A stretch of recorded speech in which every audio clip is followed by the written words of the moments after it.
Bom, depois de tantos galanteios, uma boa tarde.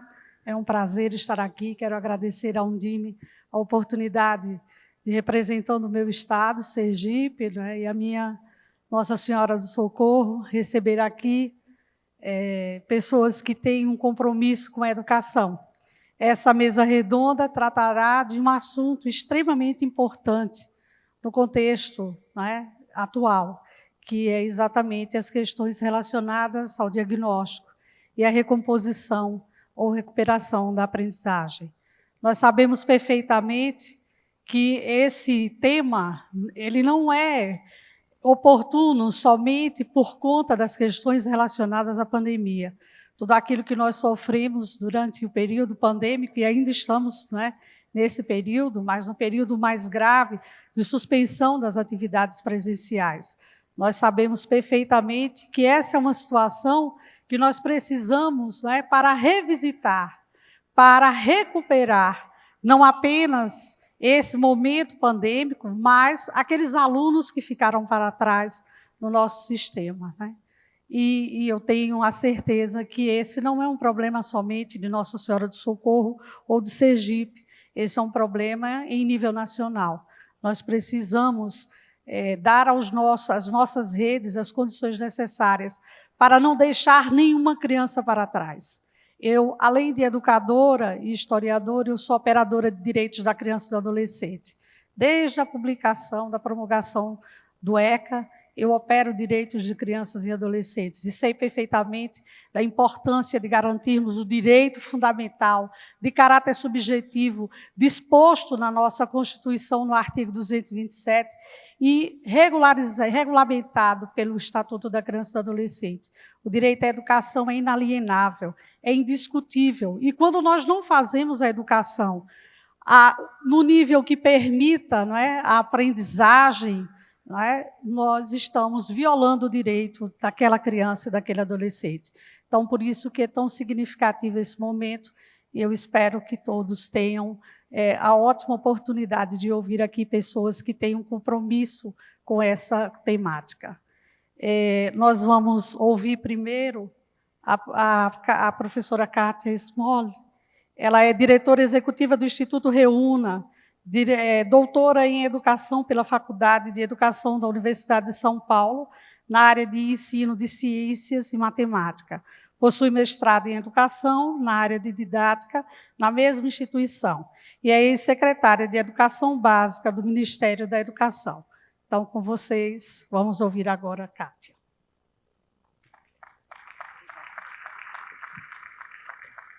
Eu acho que eu tinha uma apresentação. Se não tiver, não tem.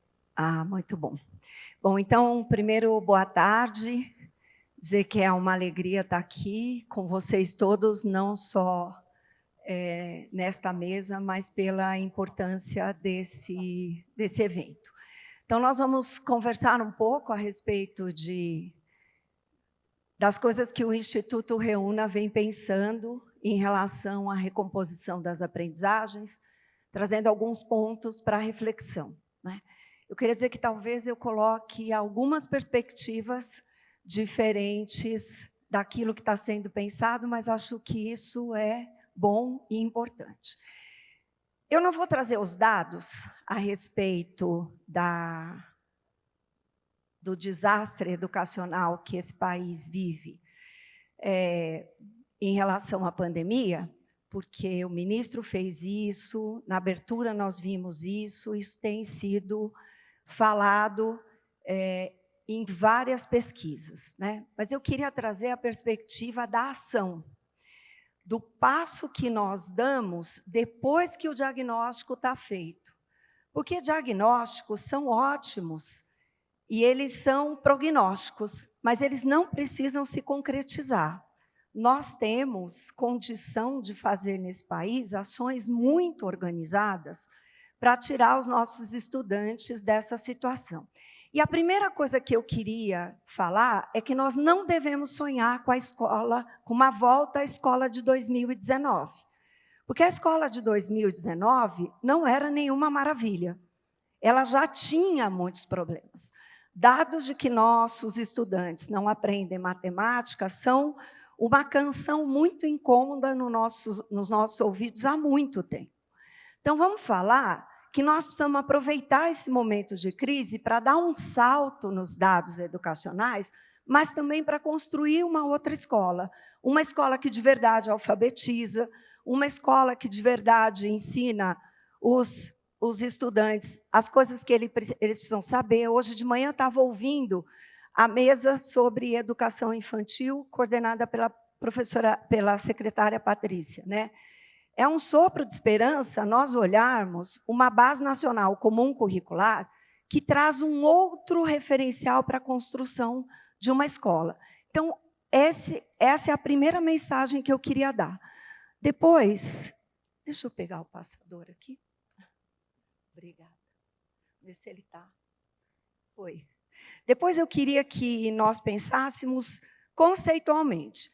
Nós temos, além deste ano, os próximos 2 anos são muito cruciais para nós garantirmos, não é que nós vamos garantir que nenhuma perda exista, né? Os estudantes que estavam na 3ª série do ensino médio, ou que estão no ensino médio, estão sofrendo acho que é a pior etapa, porque nós temos pouco tempo para lidar com eles.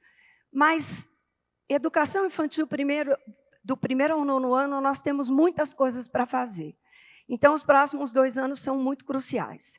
E uma coisa que é crucial é nós sabermos que recomposição de aprendizagens e recuperação são coisas muito diferentes. A recuperação é muito importante, ela vai fazer parte da recomposição de aprendizagem, mas escutem, não adianta nós fazermos 3 semanas de boa recuperação e depois seguirmos como se nada houvesse. Eu não sei em que momento aqui eu escutei uma fala que os nossos alunos talvez estivessem voltando de um longo período de férias. Pandemia é muito diferente de férias, em todos os sentidos. No sentido das tensões que nós vivemos, no sentido dos aspectos emocionais que os nossos alunos, os nossos educadores viveram. Então, nós não podemos acreditar que 2 anos ou 2 anos e meio, como ainda acontece com alguns municípios no Brasil, vão ser superados com aulas pontuais de recuperação. A recuperação, ela é um ajuste feito em conjunto com a avaliação, enquanto que a recomposição tem a ver com currículo. E eu queria muito trazer uma perspectiva de que a recuperação fica muito focada na responsabilidade do educador. Os nossos educadores sozinhos não darão conta de recompor essa aprendizagem. Não é para eles que fica esse ônus. Isso é responsabilidade de rede. Isso é responsabilidade assumida principalmente pelos secretários e secretárias de educação e as suas equipes, numa ação coordenada que começa numa coisa que não é a avaliação diagnóstica. A avaliação diagnóstica ela é muito importante, mas a avaliação diagnóstica é uma das ações. A primeira ação precisa ser voltada para o currículo. Nós precisamos olhar o currículo que nós queremos, e esse currículo, no mundo inteiro, tem sido priorizado. A priorização é maior ou menor, a depender do período de interrupção de aulas. Por isso que, lá no Reúna, em parceria com o Itaú Social, nós construímos os mapas de foco, que são um recurso para apoiar a ação. E essa ação não é da escola, ela é do município. Ela pode ser feita no regime de colaboração entre o município e o Estado, mas ela precisa levar em conta o currículo que nós sonhamos em ter e implementar a partir de 2020 e aquele que nós não demos conta e que agora nós vamos precisar pensar quais são as habilidades que eu não posso deixar de ensinar. Por que é importante que o município coordene essa priorização, apesar dessa priorização ter que ser feita com a escola, com a equipe gestora, junto com a formação dos educadores? Por uma razão. Porque nós precisamos ter dados.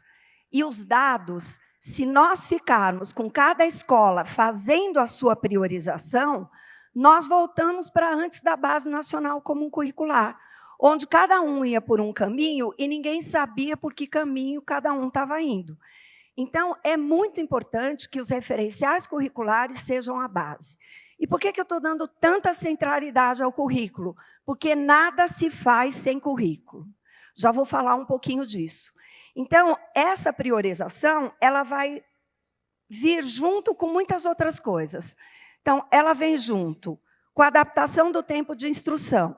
Eu almoçava agora há pouco com um secretário de educação e nós estávamos conversando isso. Tá bom, eu não consigo ampliar o tempo de aula para o contraturno, mas então como é que eu adapto o tempo? Nós temos visto algumas boas iniciativas, inclusive usando recursos da tecnologia, como quando isso tem. Não é porque eu não tenho para todos que eu não posso ter para nenhum. Eu preciso fazer um planejamento bem organizado disso. Eu preciso adaptar práticas pedagógicas. As práticas pedagógicas que estão previstas a partir dos seus currículos alinhados com a base não são de aulas expositivas. Se nós tivéssemos uma boa prática de aulas expositivas relacionadas com os estudantes aprendendo, nós não teríamos esse desastre que nós temos, porque até 2019 nós teríamos os estudantes aprendendo muito. Então, é importante tudo o que nós sabemos, e não é de agora, desde 1930, nos estudos de Dewey, nós já falávamos em métodos ativos de aprendizagem, em experimentação, em trabalho em grupo, em resolução de problemas. Nós é que estamos demorando muito para usar isso. A outra coisa, por que é muito importante que a secretaria lidere isso? Porque isso vai ter a ver com o plano de formação dos professores, para acompanhar esse processo todo. Também é muito importante porque a escola sozinha não pode definir os seus horários, mas se ela estiver junto com a equipe técnica da secretaria, faz muito mais sentido planejar como é que nós vamos fazer essa adequação de tempo. Sem dúvida, a avaliação diagnóstica é importante, mas não faltam avaliações diagnósticas no Brasil. O que falta no Brasil é ir além do diagnóstico. O diagnóstico é só uma ponta do conjunto de ações que nós temos que fazer, porque a avaliação precisa acompanhar todo o ciclo. E é aí que a recuperação entra. Porque se eu estiver lá dando aula para a Cláudia, e eu vou fazer uma avaliação com a Cláudia da aprendizagem, e a Cláudia não aprendeu matemática, apesar, né, Cláudia, que você gosta muito, nós vamos fazer o quê? Nós vamos planejar um ciclo de apoio para a Cláudia. Aí faz sentido a recuperação. Porque eu vou acompanhando a Cláudia e vejo que, mesmo nessa recomposição de aprendizagens, nós precisamos fazer ainda um apoio para ela. Aí, eu estava vendo, e de forma muito entusiasmada, a fala do ministro, quando ele fala das ações, né, de mergulho, de imersão.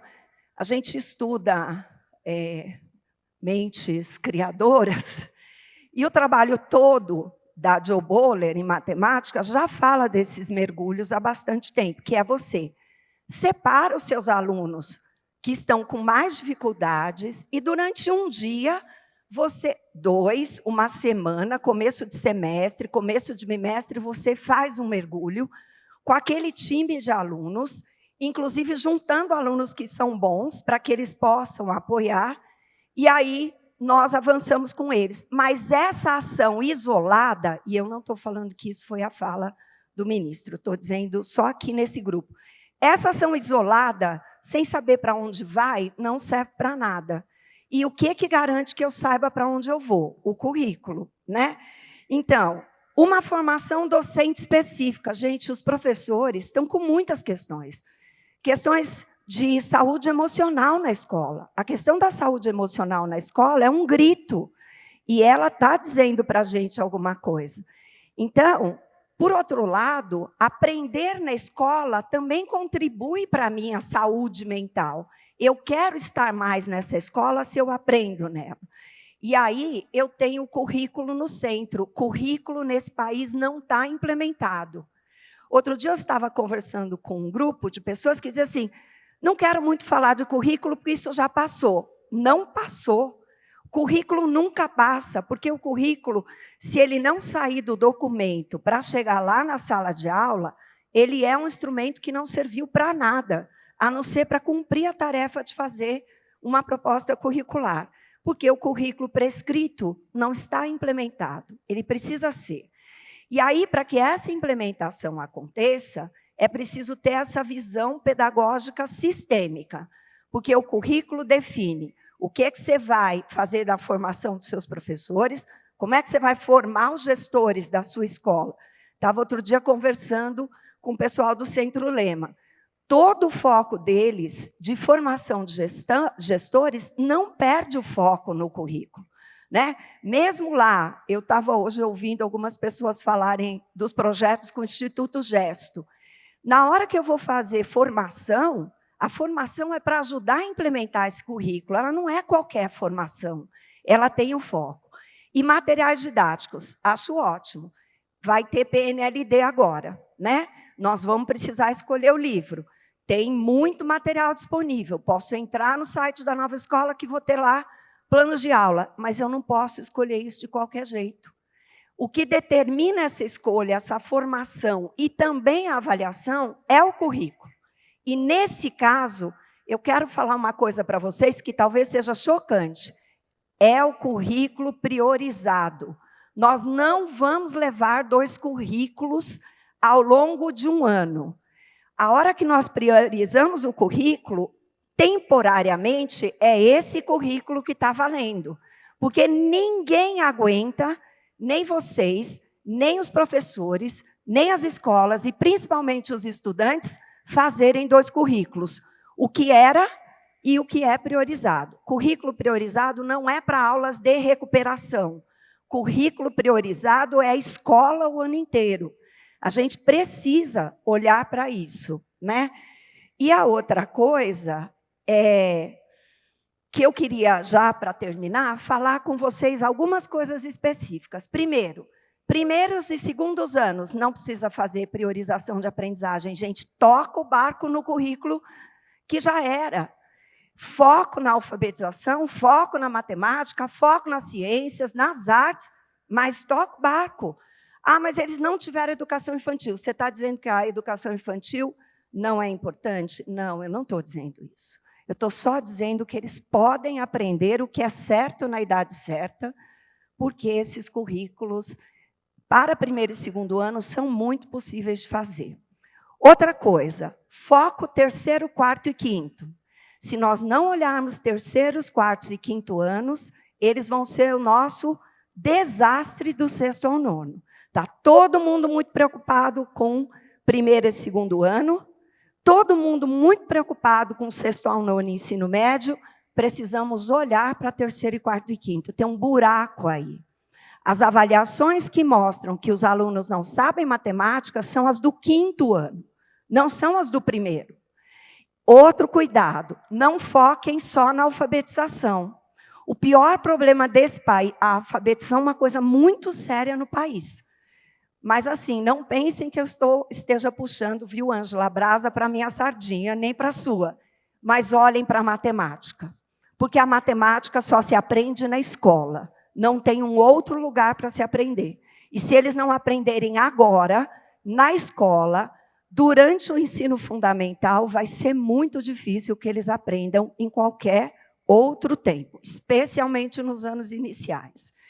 E, por fim, a avaliação, além do diagnóstico, com uma avaliação formativa que seja processual. E ela precisa ser processual também da secretaria em relação às escolas. É muito relevante que vocês façam planos de recomposição de aprendizagem. E aí eu queria dizer, com todo respeito ao título desse nosso painel, não são atividades de recomposição de aprendizagem, é toda uma política educacional de implementação curricular com foco na aprendizagem, nesta aprendizagem que, de qualquer jeito, vai ter uma perda, mas que, com um bom processo, um bom programa, com essa visão sistêmica, nós podemos diminuir muito esse impacto. E aí eu queria só dizer para vocês duas coisas. O Instituto Reúna acha tão importante a escolha do livro didático que nós fizemos, está lá no nosso site, disponível para vocês consultarem, um guia, né? E aí muita gente participou, Márcia participou, Luiz Miguel conversou muito conosco, todo o time, várias pessoas da Undime. Nós fizemos esse guia para orientar não a escolha, mas a análise. Está lá disponível no site institutoreuna.org.br gratuitamente. E também, para quem quiser olhar um pouco mais para a avaliação, além da avaliação diagnóstica, juntando a diagnóstica com a formativa, tem lá no nosso site o Avalia e Aprende. E aí eu queria fazer um pedido muito especial. Eu fui encontrando aqui muita gente que disse assim, os mapas de foco, os mapas de foco. Escaneia esse QR Code para a gente e responde lá a experiência de vocês com esses recursos que o Instituto Reúna, tão novinho, tem disponibilizado em parceria com um time tão bacana, que inclui o Itaú Social e muitas outras organizações. E eu queria dizer uma coisa, acreditem muito, porque os nossos estudantes da escola pública só têm esta escola, não terão uma outra chance. Portanto, façamos a melhor escola que nós pudermos, na condição que nós tivermos. Muito obrigada.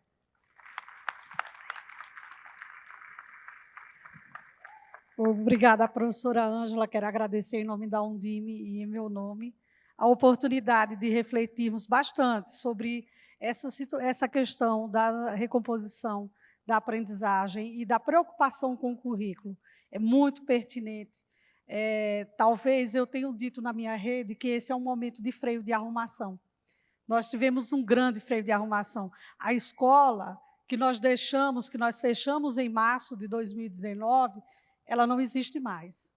E ela não era tão adequada, né? Ela não era tão proativa quanto os nossos alunos precisavam. Então, nós estamos diante da oportunidade de, através da aplicação daquilo, das diretrizes, daquilo que está posto pela BNCC, construir uma nova escola pública, né?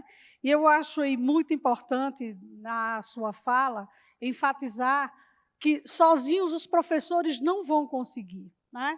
No começo da pandemia, o Papa Francisco disse que ninguém se salvaria sozinho. Então, eu trago essa reflexão sempre, porque nós precisamos agir em conjunto. Muito antes da decisão técnica, tem a decisão política de fazer o melhor, de construir uma escola baseado realmente nas diretrizes que estão definidas para a educação do nosso país. Mas agora nós vamos chamar a professora Ângela Cristina Dânima, tá? Isso. Ela é engenheira química, formada pela UFBA, mestre em administração e especialista em avaliação de programas. Atualmente é superintendente do Itaú Social. Participa dos conselhos do Centro de Inovação de Educação Brasileira e do Unicef. É associada à ABAV, que é a Associação Brasileira de Avaliação, e a AEA. É fundadora da Rede Brasileira de Monitoramento e Avaliação. Professora Ângela. Professora Josevanda, eu agradeço muito ser chamada de professora, mas não tenho esse título. Me sinto muito bem no meio de todos vocês, professores e educadores, porque isso moveu a minha vida de sair de ser engenheira e passar a trabalhar com a educação. Então, assim, quero agradecer. Mas não são somente aqueles que passam por uma universidade de licenciatura ou pedagogia, mas aqueles que se dispõem a ensinar. Isso aí. Obrigada. É um prazer enorme estar aqui nessa mesa com pessoas que eu admiro tanto. Minha parceira Kátia, que eu conheço tanto, Miriam, que eu conheci agora, e a professora Josevanda de Sergipe, estado que eu admiro muito, vizinho do meu, que sou baiana, viu? Apesar de estar no Itaú Social, eu vou ficar aqui, que é mais fácil para mim, porque eu posso olhar minhas anotações. Como eu disse a vocês, não sou professora. Então, preciso olhar as anotações. É um prazer estar aqui com vocês hoje, nesse fórum extraordinário, e eu quero agradecer a Undime. por estar aqui. É a segunda vez que eu subo nesse palco, a primeira vez foi na abertura, e estar nesse meio, para mim, é uma satisfação enorme. Eu quero contar um pouquinho, muito rapidamente, deixa eu ver se eu estou acertando aqui. Isso, como é que a gente atua na educação. A gente trabalha com 2 eixos, eu não quero perder muito tempo, mas contar qual é o eixo que se refere aqui a Undime. É aquele onde a gente olha o desafio do baixo desempenho e da alta taxa de evasão, abandono e reprovação. É isso que nos motiva a gente trabalhar com a formação de profissionais da educação como vocês, desde os professores aos técnicos, aos diretores e coordenadores pedagógicos, todo mundo a gente trabalha contribuindo com essa formação continuada e contribuindo também para que a formação inicial fique melhor. Vocês estão ouvindo falar muito do nome social aqui todos esses dias, ontem com a mesa das universidades. A gente vai tentando mexer aonde precisa para melhorar. E isso é feito buscando elevar a capacidade de gestão das secretarias municipais. Nosso foco é no ensino fundamental e um pouco na educação infantil, que é a praia de vocês, é onde vocês trabalham. E isso é feito pelo Programa Melhoria da Educação. Tenho certeza que tem muitos municípios aqui que já são nossos parceiros, ou que já ouviram falar, mas é por aí que a gente vai. Sempre cercado de prospecção, de pesquisa, de monitoramento, de avaliação. Isso é um eixo fundante da gente. Trazendo um pouquinho do... Kátia disse da importância que não é só alfabetização, eu estou 100% de acordo com ela. Mas a gente, nesse primeiro ano, que a gente pode chamar de pós-pandemia, a gente deu uma priorizada muito importante na questão da alfabetização, exatamente pelos 3º, 4º e 5º anos, pela defasagem e pelos dados de alfabetização que pioraram muito no Brasil. Vocês conseguem ver nesse gráfico aqui e nas manchetes que eu trouxe aqui, de aumento do analfabetismo e muito fortemente nos meninos mais velhos. Porque, como a Kátia falou, quer dizer, a educação infantil não houve, ela é importante, mas pode seguir com o 1º e 2º ano. Mas os meninos que estavam no 1º, que estavam no 2º, estão no 3º, ou que estavam no 2º, estavam no 3º, estão no 4º, no 5º, e assim sucessivamente, eles perderam a alfabetização. Então, a gente resolveu atuar apoiando as redes municipais nesse processo de alfabetização. Qual é a gravidade aqui? A gente tem crianças de 6 a 7 anos que não sabem ler e escrever. Antes era de 28,2%, agora estão em 41%. Olha o crescimento incrível disso. E mais, sai em números absolutos de 1,4 milhões para 2,4 milhões. A representante do Unicef disse que tinha 1,5 milhão de crianças e jovens fora da escola. Essas estão dentro, mas elas não estão aprendendo. Então, são 2 questões que eu sei que são graves e que estão nas mãos de vocês. Então, a gente está aqui para tentar contribuir. Vamos lá. Além disso, a gente vai falar da desigualdade, que é gravíssima. A gente está olhando nesses dados aqui, em termos de nível socioeconômico. As que moram em domicílios mais pobres é um número de 51% de 6 e 7 que não sabe ler e escrever. E a diferença entre as crianças brancas e as crianças pretas, que é uma parte dos negros, é muito grande, subiu de 8,5% para 12,3% que não sabem ler e escrever. Se a gente está falando de qualidade, ou é qualidade para todo mundo, ou é aprendizado para todo mundo, ou não adianta. Não é verdade isso? Então, aqui, de 5 em cada 10 estudantes do 1º ou 3º ano, a aprendizagem foi prejudicada pelas atividades remotas. Nós sabemos, vocês melhor do que eu, fazemos junto com o Undime uma pesquisa com vocês, e a resposta de vocês é muito clara. Não tem estrutura para atividade remota, ou foi feita com material impresso ou via WhatsApp. Vocês fizeram o que foi possível, eu sei disso, mas é preciso a gente reconhecer a realidade para trabalhar sobre ela. E há dificuldade de avanço no processo sem leitura e escrita, claro. Então, vamos lá. E aqui a gente vê a consequência, que são os dados de resultado de aprendizagem, tanto para o Fundamental 1, do lado esquerdo do quadro, quanto para o Fundamental 2, do lado direito do quadro, até, e eu não estou falando de pós-pandemia, estou falando antes. Então, foi um freio, quando a secretária fala de freio de arrumação que a gente tem que dar, é verdade, mas a gente estava andando com o freio de mão puxado. A gente não estava andando rápido. Isso mostra a relação das dificuldades com a plena alfabetização dos alunos, que não conseguem alcançar os resultados que precisam lá no final do Fundamental 2. Kátia, sem puxar brasa para nosso assunto principal, que é Fundamental 2. Então, por que é tão desafiador alfabetizar? Será que as práticas estão favorecendo a formação de estudantes, leitores e proficientes? O que é que nós precisamos fazer para apoiar mais professores e gestores escolares? Tendo em vista as exigências do mundo contemporâneo, o ministro falou aqui sobre as competências gerais da base, que são tão importantes. A gente está ajudando eles a aprender a ler com o que é necessário aprender a ler e estudar? Bom, como é que a gente tem ajudado? A gente ajuda, como eu mencionei a vocês, através do Programa Melhoria da Educação. Ele trabalha em 3 níveis de escala. Essa pirâmide aí demonstra a escala que a gente trabalha. A pontinha de cima é a escala que a gente chama de municipal. É onde a gente dá, de fato, as mãos às redes e às equipes dos municípios. A gente tem um edital, os municípios se candidatam e a gente entra profundamente durante todo o ciclo do mandato com os municípios, num planejamento estratégico, numa definição de planos de ação, que a escolha é do município, não é do Itaú Social. É um diálogo feito com vocês para definir quais são as áreas prioritárias. E durante 4 anos a gente trabalha com vocês, trazendo tecnologias e acompanhando o trabalho.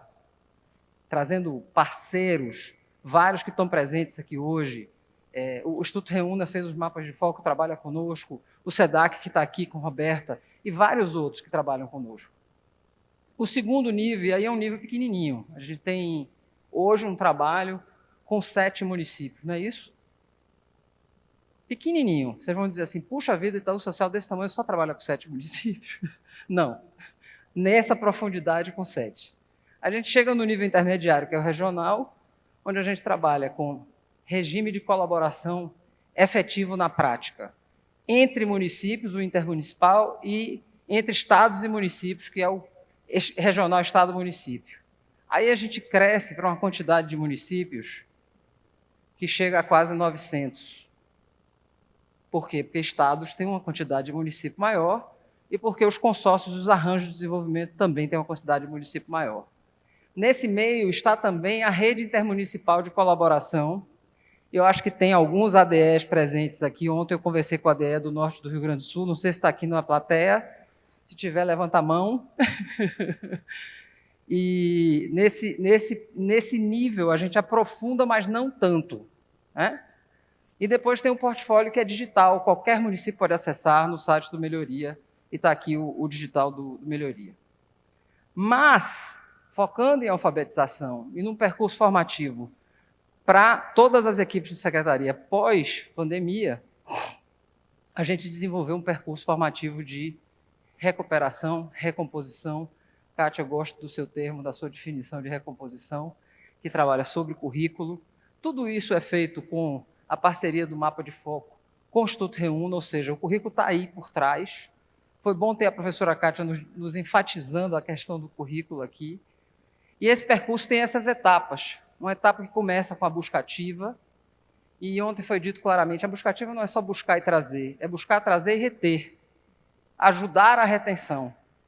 Depois o acolhimento e o clima, que eu sei o quanto que é difícil para alguém como vocês, que não foram acolhidos, não foi considerado o clima, promover acolhimento e clima. Ele tem que vir de dentro e não de fora. É preciso pensar na saúde mental de todos os envolvidos, não somente os estudantes. Depois, uma avaliação. Eu estou corrigindo essa palavra, não chamo mais de avaliação diagnóstica, na realidade é um diagnóstico, porque eu sou especialista em avaliação. A avaliação, ou ela é formativa, que vocês fazem nas escolas, ou ela é somativa, que são as avaliações estaduais, a federal. Aqui se faz um diagnóstico. E como a Kátia disse, é necessário fazer, mas já existem muitos. Mas tem que fazer especificamente do aluno para olhar para ele. Depois, uma flexibilização do currículo, estamos falando da priorização, da flexibilização necessária, a reorganização das atividades e o acompanhamento das aprendizagens, porque começa no diagnóstico, mas não termina, continua. E nós separamos um foco na alfabetização. Isso foi feito durante esse ano, numa parceria com o SEDAC. Eu estou mostrando aqui para vocês os dados desse primeiro semestre de 2022. O Itaú Social também tem um outro hábito, o hábito da equidade. O hábito de buscar trabalhar não com quem mais tem, mas com quem mais precisa. Ou seja, onde há menos recursos, onde há mais desigualdade, a gente busca trabalhar. Então, eu estou mostrando nesse mapa do Brasil para vocês os municípios que se candidataram para uma formação mediada neste percurso formativo. A grande maioria, vocês podem ver que ficam na região da Amazônia. Tem Pará, tem Roraima, tem Amazônia, tem um pouco ali Rio Grande do Norte, Paraíba, tem Tocantins, tem Rondônia, Minas Gerais está pontilhado também. Eles se candidataram, foram 1.004 municípios participando, sendo que 616 são associados da Undime, e o percurso formativo constou desses cursos que vocês estão vendo desenhados aí. O foco era fazer um plano de ação para a recuperação de aprendizagem. E eu devo dizer que eu estou muito feliz de celebrar aqui que desses municípios, 80% tem planos de ação para trabalhar. Isso foi com mediação, com uma pessoa ao lado, trabalhando junto. Não foi uma coisa autoformativa e digital. É muito bom ter a parceria de vocês. A adaptação desse percurso para a alfabetização contempla mais ou menos as mesmas etapas, mas com essas características eu não vou ficar lendo, depois vocês vão receber essa apresentação, que eu também não quero vencer meu tempo, viu, professora? Me corrija aí se eu estiver atrasada. Mas é importante que cada uma dessas etapas, dessa bolachinha aí colorida, a gente cumpre foco na alfabetização. Né? E aqui, para vocês terem uma ideia de percentuais em cada região do Brasil de participação nesse percurso de recuperação, aqui já com uma visão do digital apenas, não a formação mediada.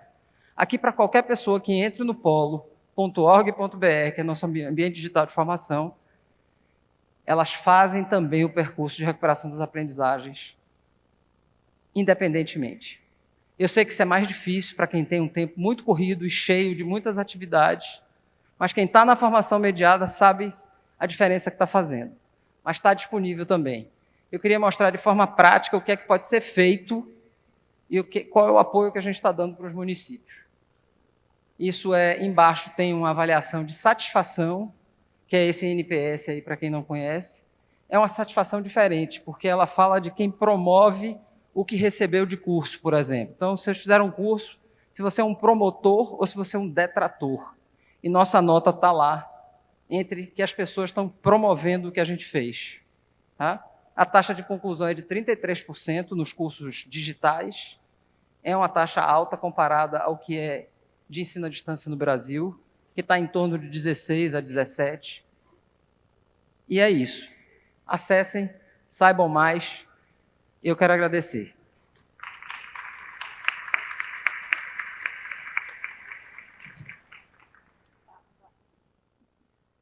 Ângela, quero lhe dizer que você, por não ser professora, ministrou uma excelente aula, viu?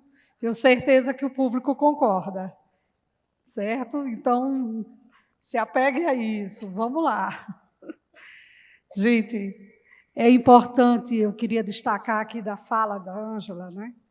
Um aspecto que é fundamental, que é a preocupação com o terceiro, o quarto e o quinto ano.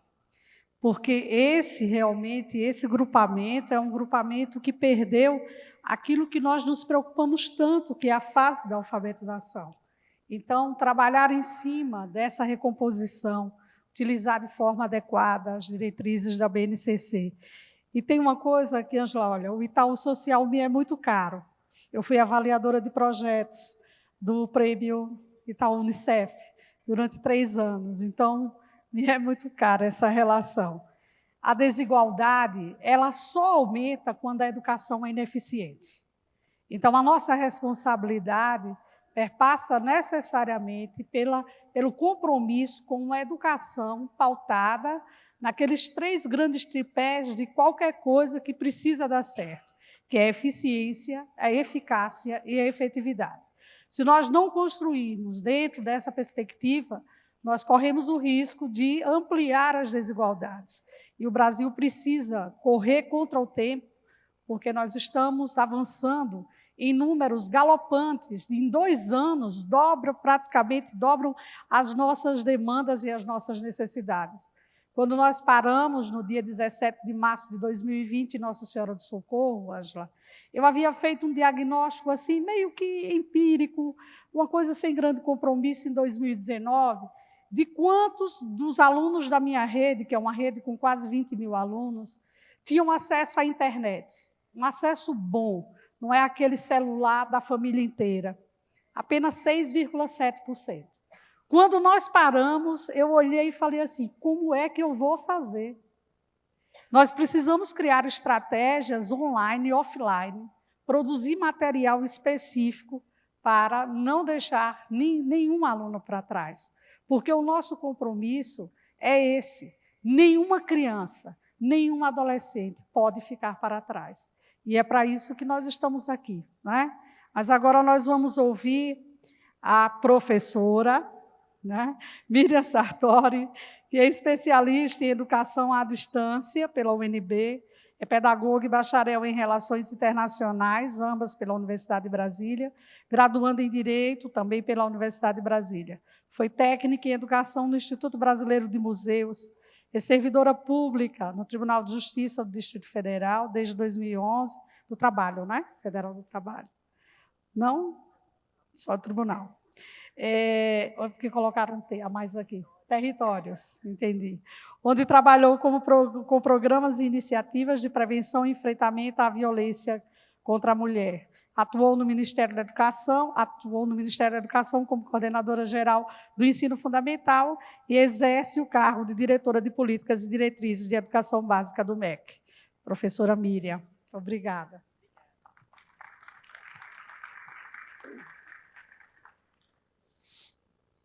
Obrigada, secretária. Uau, é um prazer enorme estar aqui nesse auditório lotado, com tantas lideranças educacionais, nessa mesa de mulheres tão maravilhosas. Queria agradecer o convite da Undime e também a confiança do secretário.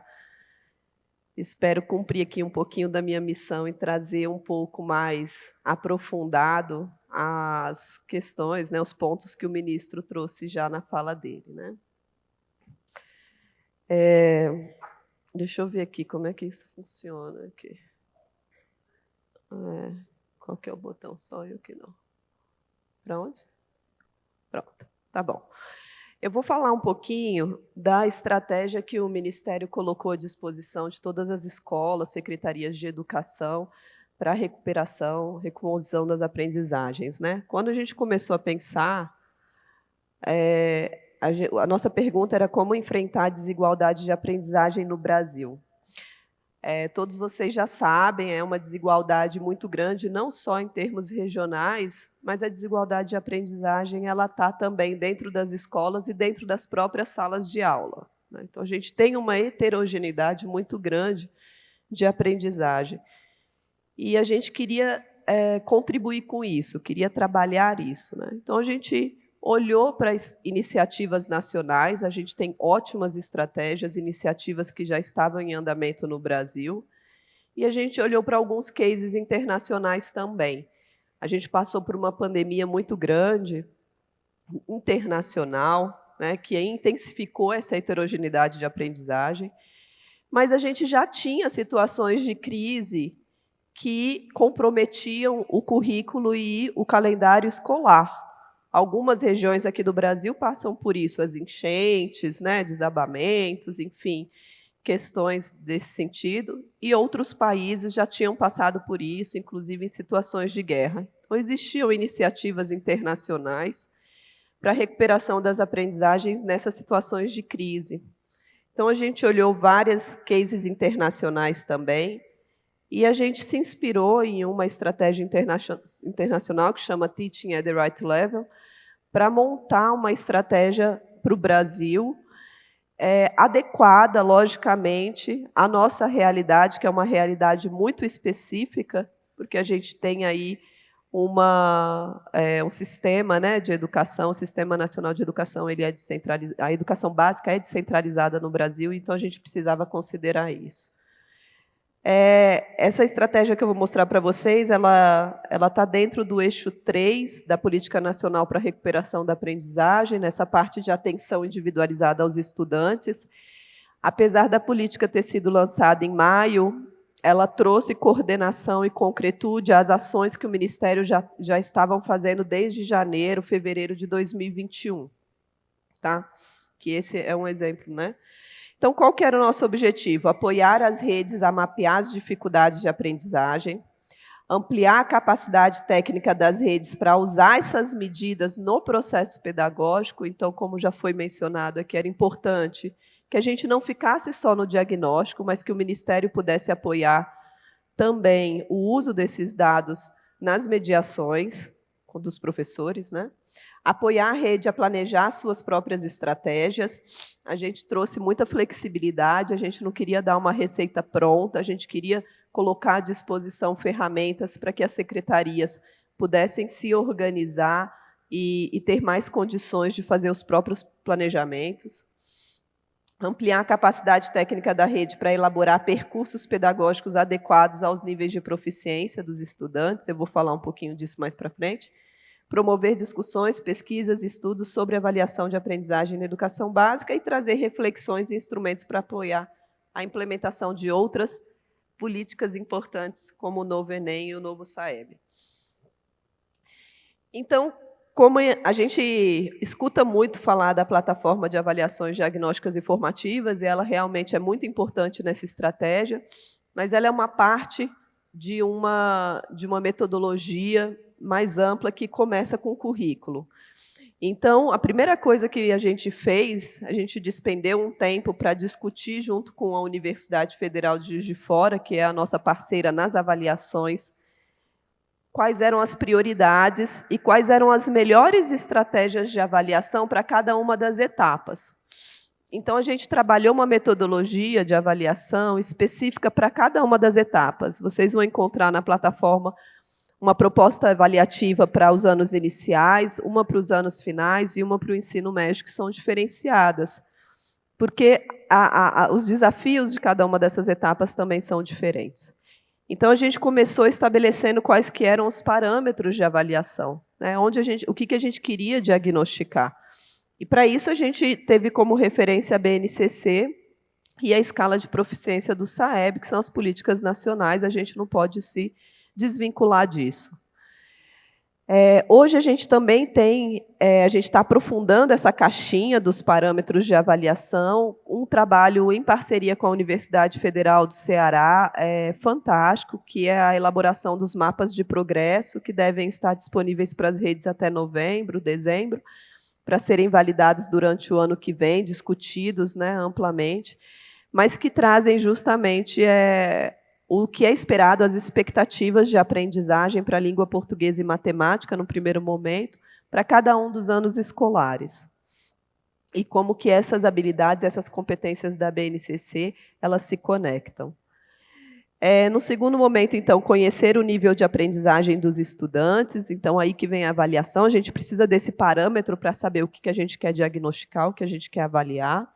A gente tem os dois instrumentos, duas plataformas, uma plataforma de avaliações diagnósticas e formativas e uma plataforma de digitalização que ajuda nas produções textuais. Depois, as estratégias de reagrupamento, conhecendo o nível dos estudantes, a gente agrupa esses estudantes conforme o nível de aprendizagem. A gente tem um conjunto de percursos pedagógicos que dialogam com esses mapeamentos, então já é para ajudar o professor a intervir com o estudante que está com dificuldade de aprendizagem. E o acompanhamento, né, essa avaliação, isso acontece de forma cíclica durante todo o ano. Eu vou falar um pouquinho de cada um rapidamente. Então, como eu disse, a gente estabeleceu esses parâmetros de avaliação. Quem está nos apoiando nisso é o CAED, da Universidade Federal de Juiz de Fora. Aqui é só um exemplo dos marcos de aprendizagem de língua portuguesa, mas vocês têm na plataforma isso para matemática, ciências da natureza e língua inglesa também.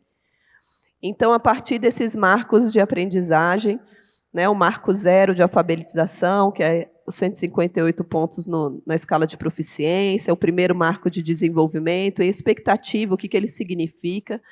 A gente faz, então, as medidas, né? Elabora as avaliações e as medidas para a gente poder entender se os alunos estão conseguindo alcançar esses marcos de desenvolvimento na idade adequada, na idade certa, esperada.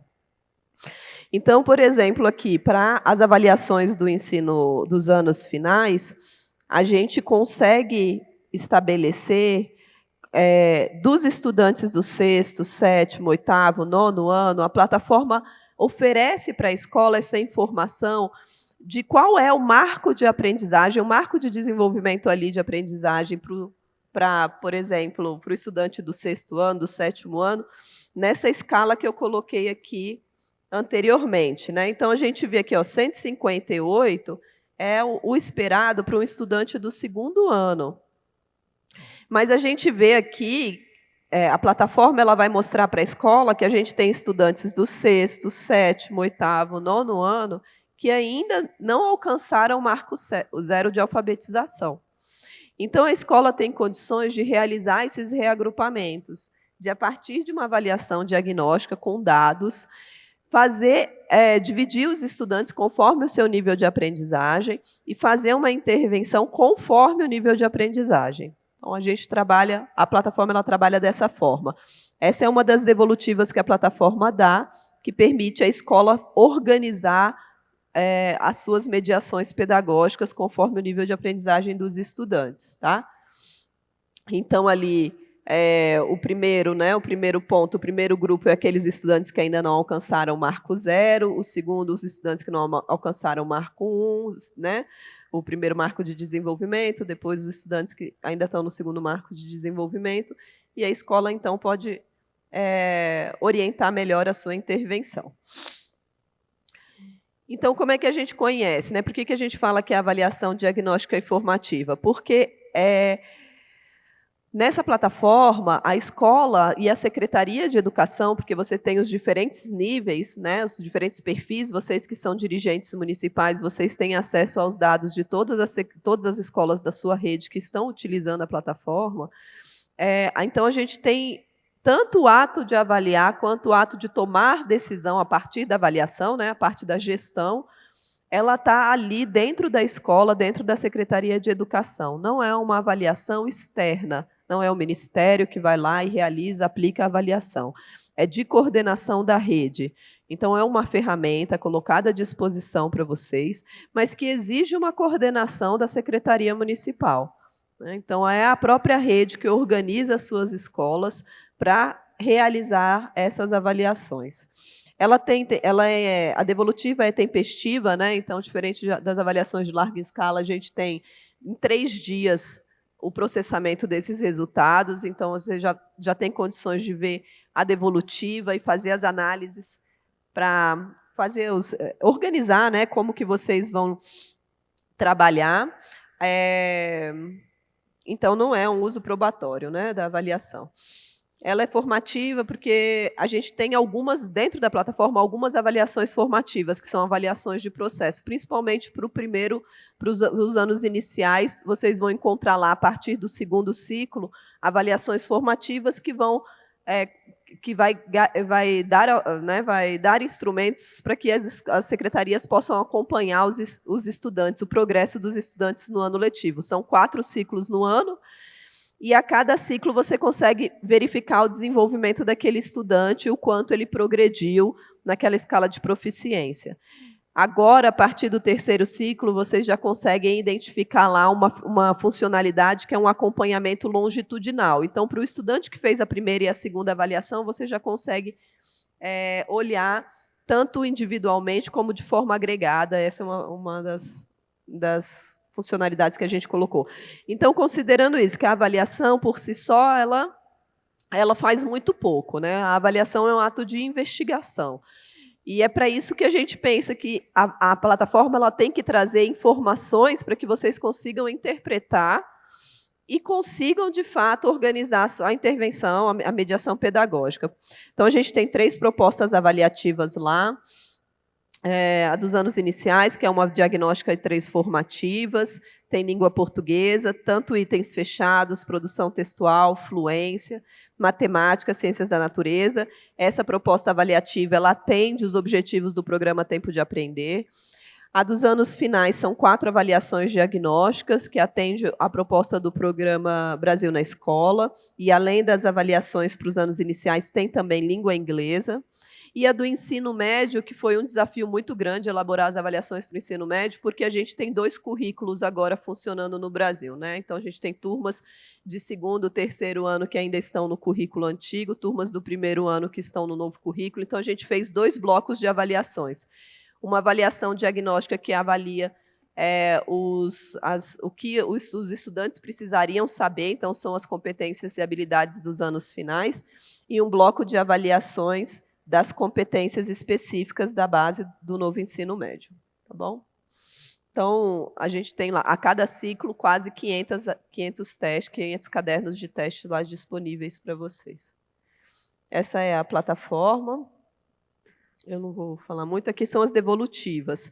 Então, vocês conseguem visualizar a distribuição dos estudantes por categoria de desempenho, conseguem olhar também quais são as habilidades que estão com menor índice de acerto, então, quais habilidades que precisam ser mais trabalhadas na escola. Isso no perfil de diretor, você consegue olhar a escola, no perfil de dirigente, consegue olhar toda a rede municipal, e olhar, e assim, tudo isso são informações importantes para que a escola consiga se organizar e planejar as intervenções que vêm depois da avaliação.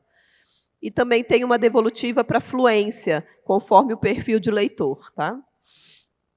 A gente tem também uma devolutiva para produção textual. Então, tem uma folha de texto, a criança faz, o adolescente, né, manuscrita, a redação, o professor tira uma foto desse manuscrito. O aplicativo que foi desenvolvido pela Universidade Federal de Alagoas transforma o manuscrito em digital e depois dá uma devolutiva para o professor de como que o estudante está nessas categorias. Então, o nível de alfabetização, se é ortográfico, silábico, etc. Coesão, segmentação, que é se ele está conseguindo dar os espaços corretamente entre as palavras, se ele está pontuando de forma adequada o texto, se ele conseguiu colocar as categorias adequadas da tipologia textual. Nesse momento, a gente só tem a devolutiva para o ensino fundamental, então a gente está trabalhando com a tipologia das narrativas, né?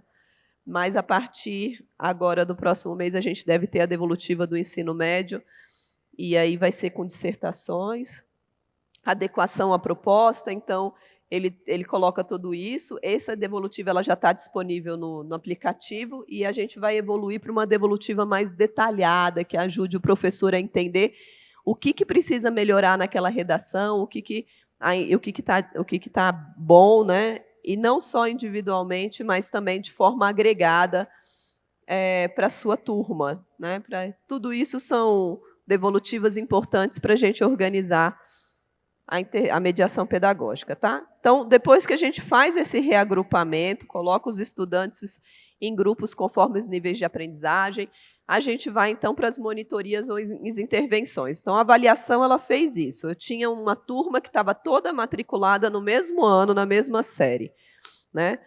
E aí, depois da avaliação, eu identifico que essa turma, na verdade, apesar de estar matriculada no mesmo ano escolar, ela tem um nível de aprendizagem muito heterogêneo, tem estudantes de diferentes níveis de aprendizagem.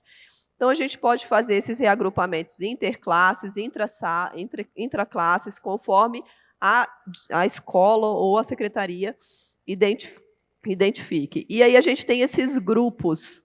Né? Então, o grupo E são aqueles estudantes, por exemplo, na língua portuguesa, que ainda não alcançaram lá os 158 pontos. Então, a gente tem um material específico para trabalhar com esse estudante que foi ali identificado no grupo E. São os percursos pedagógicos. Então, esses percursos pedagógicos estão disponíveis no AVAMEC para todas as secretarias e escolas. Tá? Eles são acompanhados de um caderno do monitor ou um caderno do professor, o caderno do estudante para facilitar a disponibilização e uma videoaula para o professor, para saber como utilizar esse material dentro com aquele grupo, né? Então, hoje a gente já tem quase 30, acho que 30, a gente vai lançar mais alguns, que o ensino médio estava 100. Então, semana que vem a gente tem o do ensino médio, dos percursos pedagógicos e o da produção textual. Mas a gente já tem lá um conjunto de 30 cadernos disponíveis. E aí ele faz uma coisa muito interessante. Quando a gente olha a avaliação diagnóstica formativa, a gente identifica um nível de acerto, e a gente vê quais são as habilidades que precisam ser melhor trabalhadas com um grupo de estudantes. O caderno ele vai mostrar para o professor qual é o percurso que o estudante faz para desenvolver a determinada habilidade. Então, se eu tinha aqui, por exemplo, 27% dos estudantes nessa avaliação aqui acertaram as questões que faziam referência a essa habilidade, executar multiplicação ou divisão com números naturais. Talvez eu fosse direto nessa habilidade para tentar trabalhar ela. Mas o percurso pedagógico ele mostra que essa habilidade de multiplicação, de divisão, ela depende da habilidade 10 e da habilidade 6. Então, a habilidade 3 depende da habilidade 10 e da habilidade 6. Então, é importante que o professor ele consiga trabalhar antes, identificar se o aluno não soube multiplicar ou dividir. Por quê? Porque ele não reconhece características do sistema de numeração decimal, ou então ele não identifica composição ou decomposição de números decimais. Então, de números naturais, desculpa. Então, ele mostra esse percurso pedagógico e traz tarefas, atividades, propostas didáticas para que o professor possa trabalhar na recomposição dessas aprendizagens. E aí, sim, conseguir achar o gargalo para aquele estudante. Tá? Então, aqui a gente tem as videoaulas para cada um desses materiais, desses cadernos, né, desenvolvido junto com a Universidade, com o professor Jorge Lira. O acompanhamento, porque a gente tem ciclos. Então, esse ano foram 4 ciclos. Né? A gente teve um ciclo ano passado, que foi o primeiro lançamento em outubro. Esse ano a gente já lançou o primeiro ciclo no dia 14 de março, o segundo foi no dia 23 de maio. E agora, alguns dias atrás, a gente disponibilizou o terceiro ciclo e ainda tem um ciclo no mês de outubro, para que vocês possam também utilizar não só as avaliações, mas a cada ciclo a gente disponibiliza novos materiais pedagógicos, novas funcionalidades. É um projeto que está sempre sendo aprimorado. A gente tem tido bons feedbacks das escolas que têm participado, né, que têm utilizado. Tem sido bem gratificante, mas a gente está sempre em melhoria. Então, o diálogo com vocês é muito importante para que a gente possa aprimorar cada vez mais essa solução e entregar algo que realmente faça sentido para vocês, que faça sentido para a secretaria e para as escolas. Obrigada.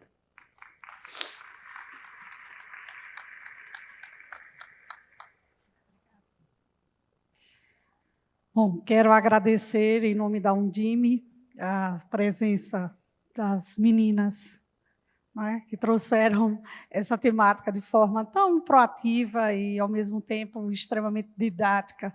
Né? Nós precisamos nos alimentar todos os dias da didática como forma de garantir que somos os transmissores dela também. Né? Quero cumprimentar especialmente ao pessoal da minha terra, de Sergipe, que está por aqui espalhado, né? Dizer que ali, tem aqui, é gratificante poder representá-los. Agora vamos fazer a certificação, mais uma vez dizer da importância, gente, de trabalharmos o planejamento. Tudo isso que foi dito aqui não vai funcionar se não houver um planejamento. Né?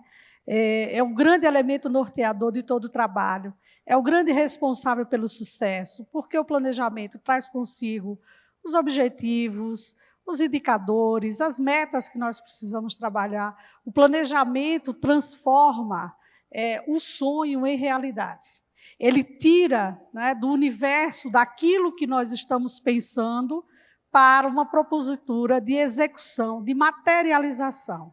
E nós precisamos materializar, né, aquilo que está proposto na BNCC, as diretrizes que nós estamos seguindo nesse momento para a recomposição da aprendizagem. Então, nós precisamos planejar. Sem planejamento, não tem a menor possibilidade daquilo que nós estamos sonhando, né, dar certo. Os gregos tinham uma frase que eu considero, né, que ela é bem própria: o vento não ajuda para quem não sabe para onde vai. Então, o planejamento é a forma de decidirmos para onde vamos. Então, quero agradecer a todos e dizer que esse evento ele é muito significativo, porque é um primeiro momento em que a Undime, né, reúne dessa forma, e eu quero registrar aqui que, se não fosse a Undime, não sei o que teria sido de nós durante a pandemia. Foi o grande norte, o grande farol, né, que nos orientou e que deu as diretrizes que nós precisávamos para enfrentar um momento tão difícil. Muito obrigada.